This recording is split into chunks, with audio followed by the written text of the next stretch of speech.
Picture this. You're lying in bed, it's late at night, and you're just mindlessly scrolling through your phone. You're not even looking for anything in particular, right?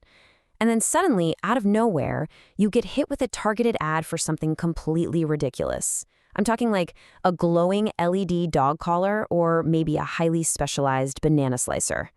And the screen is basically screaming at you. Only 2 hours left, 70% off. Or my personal favorite, 12 people have this in their cart right now. Suddenly, your heart is beating just a little bit faster. You click, and I kid you not, 5 minutes later, you have just bought a totally random dust-collecting item that you literally didn't even know existed 10 minutes ago. Sound familiar? Hey, we have absolutely all been there. When the package finally arrives, you're super excited, you rip it open, smile for a minute, and then, a week later, it's just sitting on a shelf collecting dust. Welcome to today's Explainer, where we're uncovering why this is not just some bad shopping habit. You are actually experiencing one of the most powerful psychological forces out there, the dopamine trap. Today, we're going to explore why shopping feels so addictive, why that excitement fades so incredibly fast, and how understanding your own brain can give you total control over your money. Okay, let's dive into this by meeting Mia and Alex. So Mia and Alex are both 27. They earn pretty much the exact same salary and they share the exact same goal of eventually achieving financial freedom. But notice their wildly different micro habits here. Whenever Mia feels stressed out or bored after a long day, her go-to coping mechanism is to just open a shopping app. Alex, on the other hand, handles those exact same negative emotions differently. He goes for a walk, maybe calls a friend, or just reads a book. And as you'll see, these tiny, seemingly insignificant habits are going to profoundly shape their financial futures. Let's move on to the science of the scroll. To really understand why Mia's habit is so tough to break, we kind of need to look under the hood at our brain chemistry. Imagine you're out there searching for buried treasure. Every time you dig, there's this tantalizing chance you're going to find something amazing. Well, shopping apps mimic this exact dynamic perfectly. Every single swipe might reveal a flash sale or the perfect jacket, maybe a limited edition product, or just a huge discount. Your brain absolutely loves that uncertainty mixed with the chance of uncovering a reward. That is exactly why endless scrolling feels so incredibly difficult to stop once you start.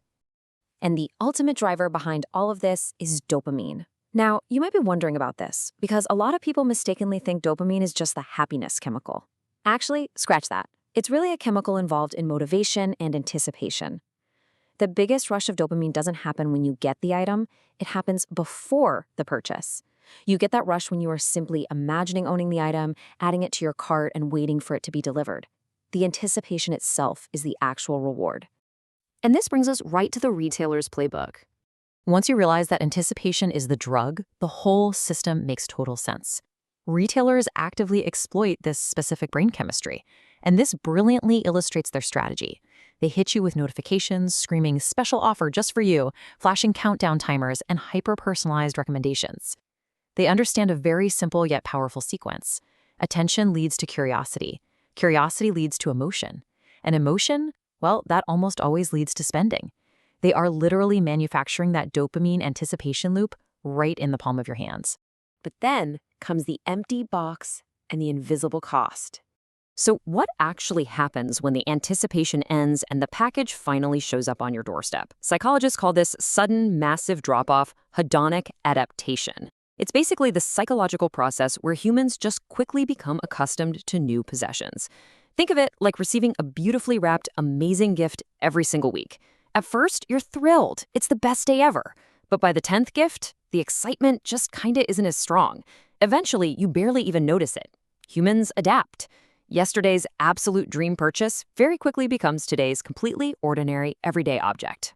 Which brings us right back to Mia. Let's say one evening she has a terrible, stressful day at work. She's exhausted. So she opens up an online store.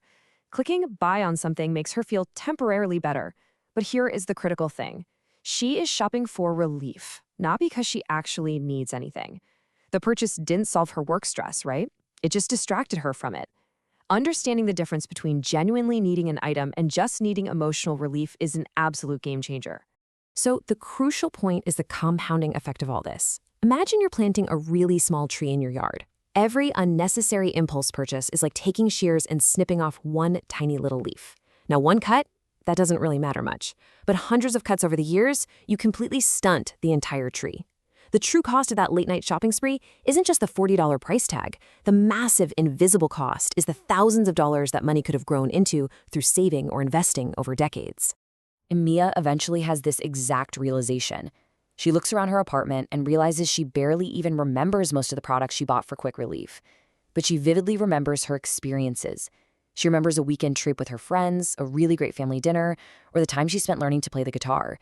Research heavily backs this up too, showing that experiences create much longer-lasting happiness than material things ever do. Owning more stuff just isn't the answer. Living more is. Which leads us to how we go about breaking the cycle. So how do we actually escape this biological trap we're all wired for? Well, let's look at Alex's practical experiment. He uses something called the 48-hour rule. It's super simple. Whenever he wants something, he follows 4 steps. First, he adds the item to a wish list. Second, he steps away and waits a full 48 hours. Third, he evaluates if this item will truly improve his life. And fourth, only if it does, he buys it. You know what's crazy? Most items literally never leave his wish list.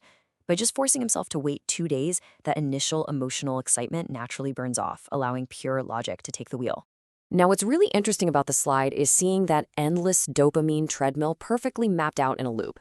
You have the anticipation, then the purchase, then the temporary excitement, the adaptation, and then, inevitably, the search for the very next reward. Seeing the whole shebang laid out like this proves a really important point. Falling into this cycle does not mean you're bad with money. It just means you're human. Our brains naturally seek out novelty and reward. It's just how we're built. Let's jump ahead to 5 years later, a happier financial future. The goal here isn't to stop enjoying shopping entirely, right? It's just to stop letting shopping control your emotions. Flash forward 5 years. Mia still enjoys shopping, absolutely, but now she does it intentionally. She went in and turned off all those flashy promotional notifications on her phone. She consistently uses that 48-hour rule we talked about. She buys fewer things, but she buys way better things. And because of this shift, her money finally reflects her actual life priorities instead of just her late-night impulses. So I want you to try something for us. The next time you feel that sudden, urgent itch to hit buy now, just pause for a second. Take a breath and ask yourself, am I buying this because I truly need or value it, or am I just chasing a feeling right now? Keep reminding yourself that the dopamine spike is totally temporary. Feelings fade, products age. To wrap up this explainer, I want to leave you with a truly powerful quote from our source material that just hits the nail on the head. Financial freedom isn't built by never spending money. It's built by making sure your spending serves your goals instead of your impulses. Really think about that. Smart habits improve your life for decades. Sometimes the biggest purchase you'll ever avoid is the one that quietly changes your entire future. So I leave you with this final thought. What is currently sitting in your online shopping cart right now? And more importantly, why is it really there?